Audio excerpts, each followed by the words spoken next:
G'day folks, my name is Brian Newman. I thought I'd give you a quick video on unfair dismissal. So if we're talking about most Australians being covered by the Fair Work Act, I would say this to you if you find yourself in a situation of having been dismissed from your employment.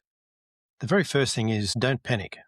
It's too easy once the news comes through of you having your employment terminated at the initiative of the employer. It's too easy to react emotionally and instinctively. And in more modern times, I guess people are more inclined to lash out on social media posts. My advice is certainly do not do that, because if you decide to exercise your right to appeal the decision through the Fair Work Commission or one of the state or territory industrial commissions, the reaction that you give and the postings that you make online can become very detrimental to your cause in terms of trying to appeal for an unfair dismissal remedy. So the very first thing you need to do is be absorbing information, not giving it out. So that means things like the termination of employment letter and the reasons for the employment being terminated, they are paramount to the success of your later case if you're to indeed even initiate one. So my first advice is to gather the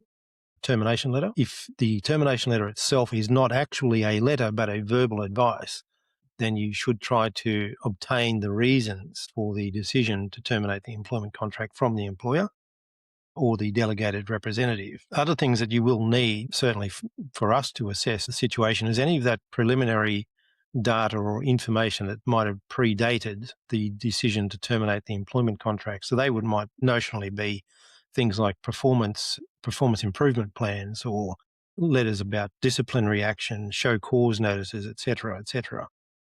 Other things that would be very useful are your employment contract. So if you think about this as a bit of a story, you've got to start from the beginning. So where did the relationship begin with you and the employer?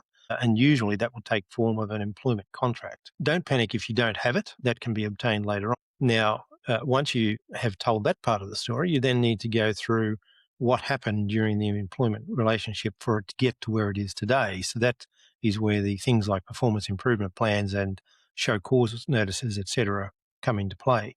Other things that might also assist, well, they will also assist, are things like pay slips. They help for us to determine and establish that, in fact, there was an existing relationship between you and the employer. Very rare that an employer will say, nothing to see here, that person never worked for us.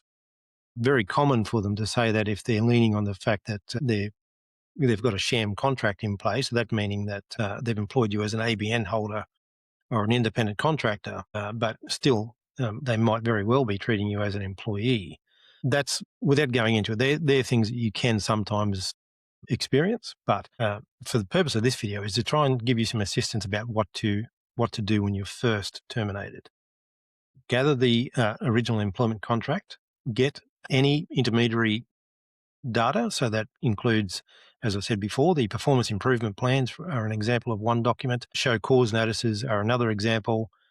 Any warning letters that you might have received in the past, they might also be helpful for us to understand the true nature of the relationship and what's happened. And finally, the termination letter, or at least give us an account of the verbal exchanges between you and the employer, explaining why they've decided to terminate the employment contract.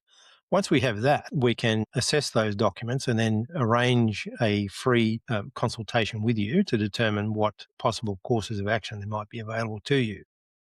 All right, that's just the initial video for what to do if you're in a situation of being unfairly dismissed. I'm Brian Newman. Thank you.